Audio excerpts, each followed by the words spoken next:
биз бул белек үчүн Агакан фонду менен иштеп атканбыз биз мектепте. Ал фонд менен биз Кудай буйрса 10 жыл иштеп атабыз. 10 жыл биз менен иштемей болду. Мына ошолор ковидке карата сиздерге балдарга кичине болсо дагы жаңы жылдык белектер алып беришиптир. Ошол кичинекей болсо дагы белектерди алып коюңуздар. Балдарыңыздар өзүңүздөр ден соолукта болуңуздар, оорубаңыздар, аман жүрүңүздөр. Ушу балдарыңыздар жакшы окуган, ушу биздин мектебибизди көтөргөн, жакшы акылдардан болушун, жакшы баштардан болушун.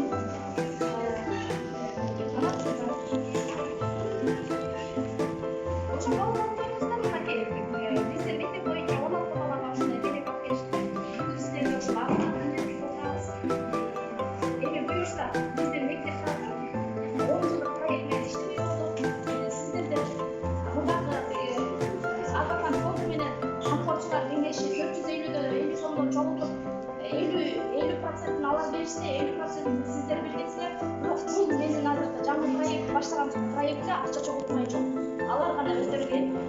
Бизге ошол балдардын сапатын көтөрүш үчүн, балдардын билим сапатын көтөрүш үчүн бизге жардам бермек болду. Бул дагы эң жакшы самалыбыз.